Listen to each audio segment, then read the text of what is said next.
Cats is the musical film based on the hit Broadway play, or Broadway musical, more specific, from Andrew Lloyd Webber, the same person who created classics like Jesus Christ Superstar, which I don't really know that much about, I mostly stayed away from that one, and of course Phantom of the Opera, which is his most famous work. And I can only describe the plot for this movie, this Broadway play, in a very bastardized way, so here it goes.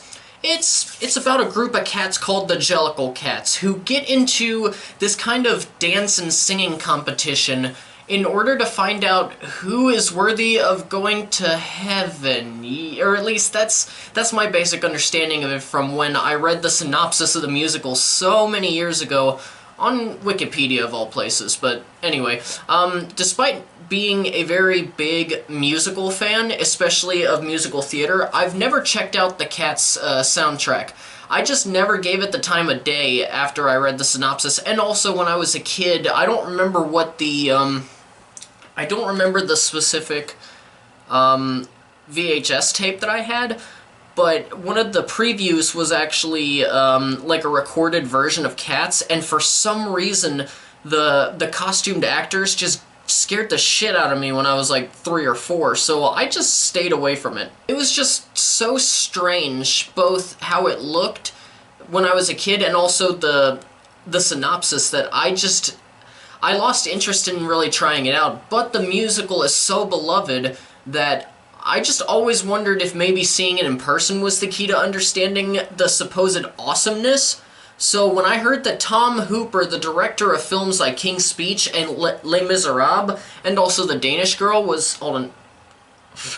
I had a weird fuzzy on my nose and it was tickling my mustache.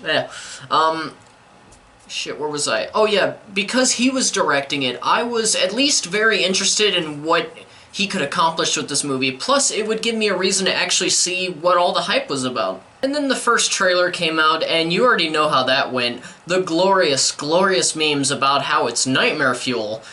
And me, being somebody who loves a good visual effects heavy movie, especially if the visual effects are good, was just laughing at how bad, at how awful this movie looked. But I still wanted to go in with a clear head and just judge the movie on its own merits, and I think I did my best to keep my head down as far as the general consensus was going, but as somebody who loves keeping up with movie industry-specific news, I've definitely stumbled upon what critics and audience members think of it so far, so I definitely won't be going in fully clear-headed, but I'll try my best not to think about it. Now, before I actually get into my thoughts on the film, because this is another bit where I'm going to go see the movie in like an hour or so I want to go ahead and get this part out of the way, and then the next part after I show some scenes from the movie, it will actually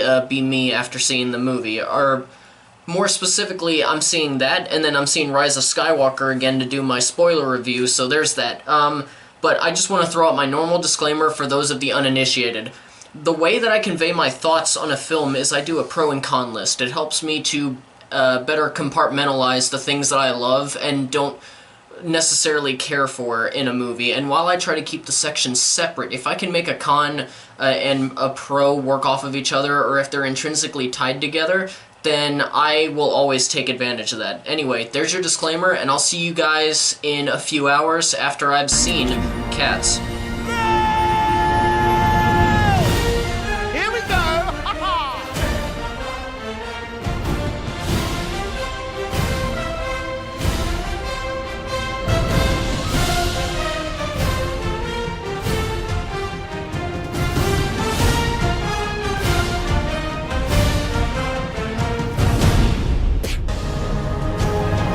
Touch me, it's so easy to leave.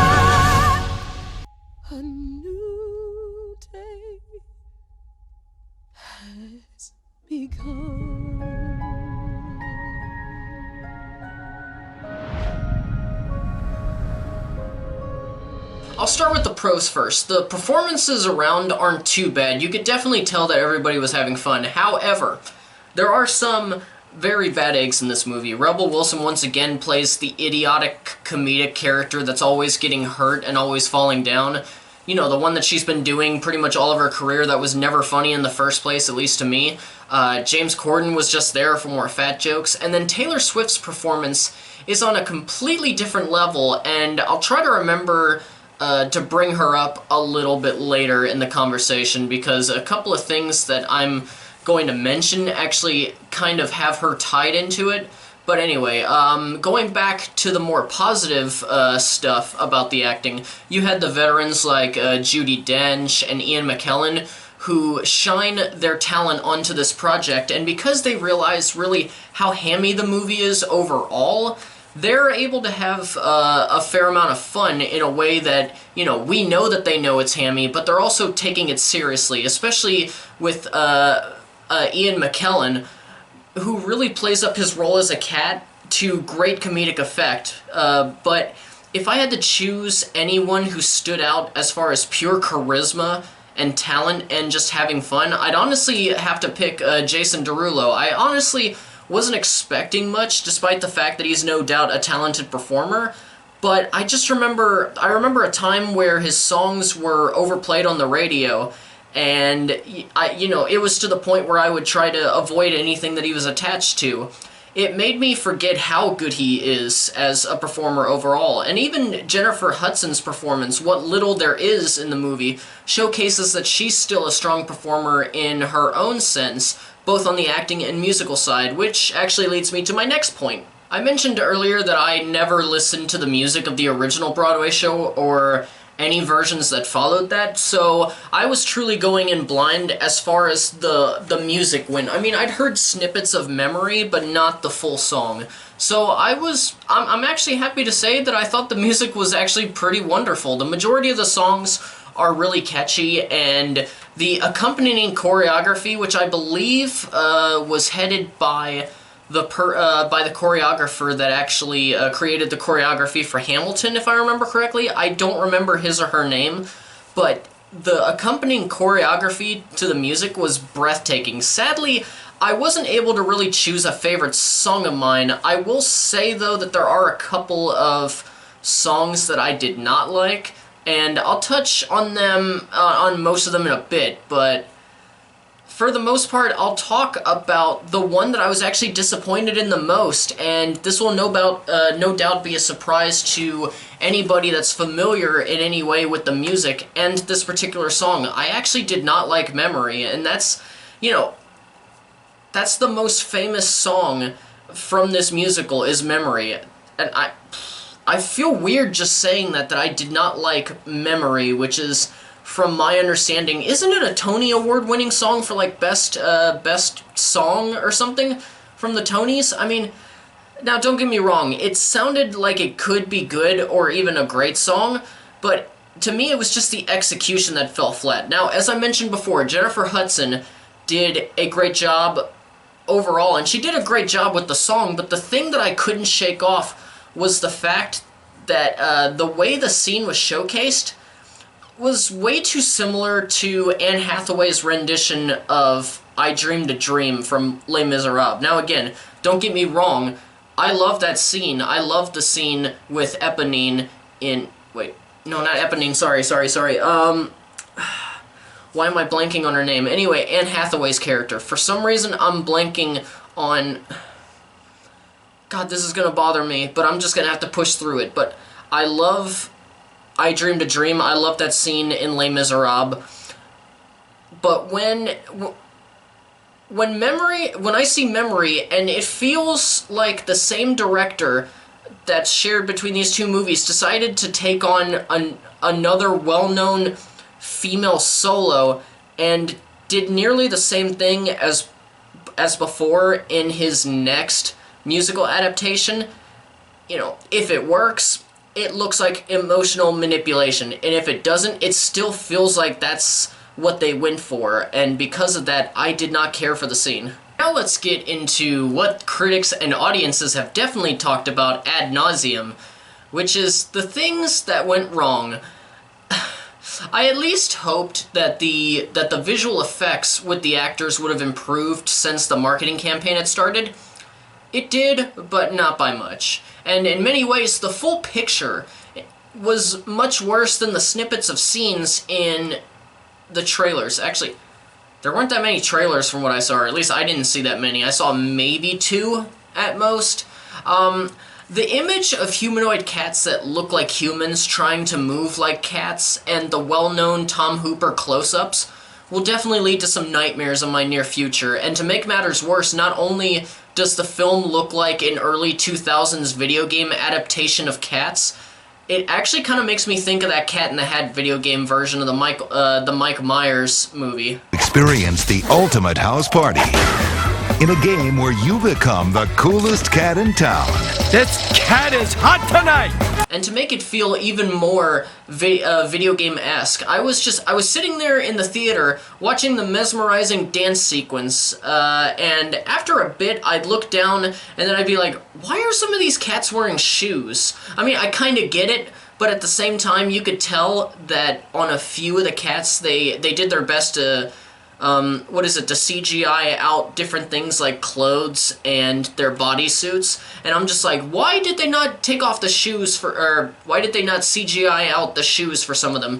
And then the following thought was, wait, why are they, looking at their shoes, why are some of these guys floating maybe an inch off the ground?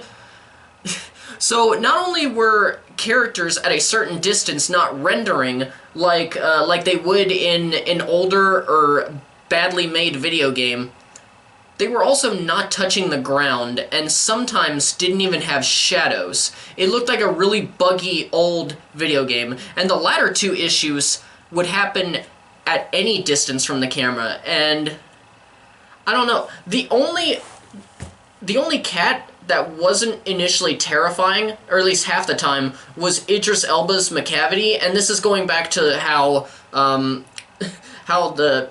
the main actors, or actually no, all the actors look terrifying, but Idris Elba looked cool in his coat and hat, but then when he takes off the outfit, instant nightmare fuel. And that's the issue with everybody shares, the visuals, but we're not done. So as anyone who knows the story of Cats will tell you, it's a very strange story and basis. Hell, I only gave you the basic understanding of it earlier. But 2 things that worked in its favor were the music and the way that they told the story in the Broadway play. Musical, whatever. I don't know if... I feel like I'm a heretic for calling it a play, because it's not simply a play. I feel like Broadway enthusiasts would be yelling at me.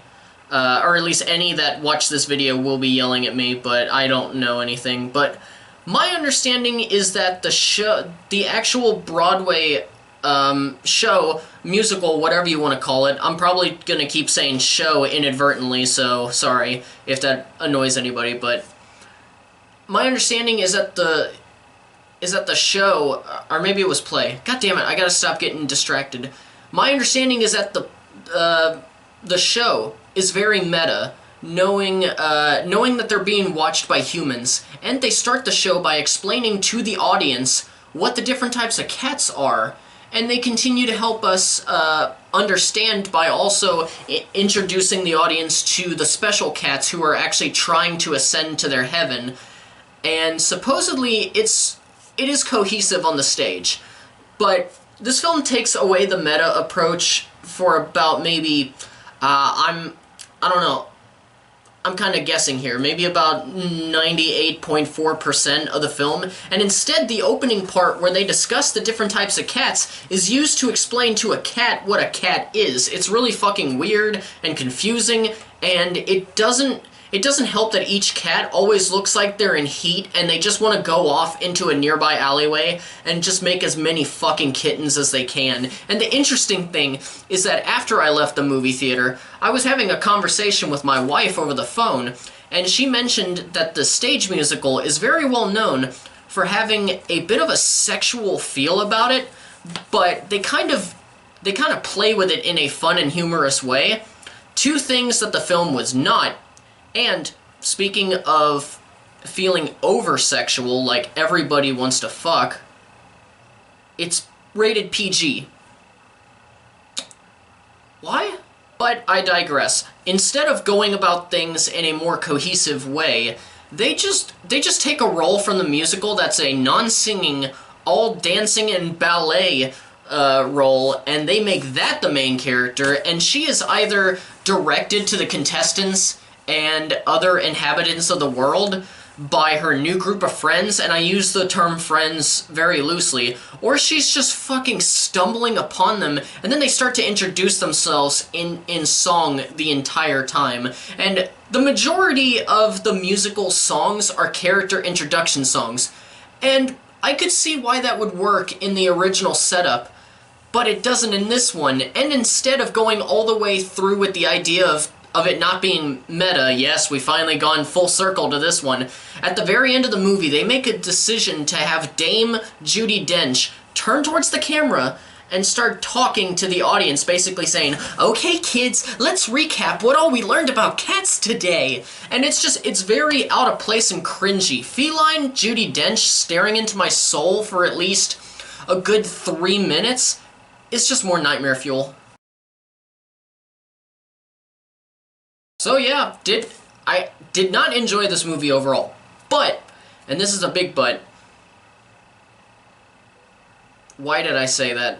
This is a movie that you watch to appreciate the craftsmanship of the music and the choreography, despite the fact that the visuals take a lot of charm and beauty away from it. And I recommend it for the first part. I also have a feeling that this is the kind of movie that you get high to, and you just watch it. You experience something strange and surreal while you're high, which I would never do that, especially because of my occupation. But I swear, I kind of envy anybody who can watch this movie high, because that's probably going to be a treat. This is a movie that should not have been made, but I'm also slightly glad that it does exist. You know, for the right and the wrong reasons. Anyway, I want to say thank you guys so much for watching this video. In a few seconds, there will be some videos and my channel icon that'll pop up on the screen. Click on the channel icon to subscribe to the channel and just continue to help supporting the channel. And then on the left will pop up a video that's, what was it? That was my most recently uploaded video. And then the one on the right will just be a video that I made that was picked out by a random YouTube algorithm. I have no idea how it works. But anyway, thank you guys once again. Farewell until the next video, all you casual moviegoers and movie fans alike, and keep on being awesome.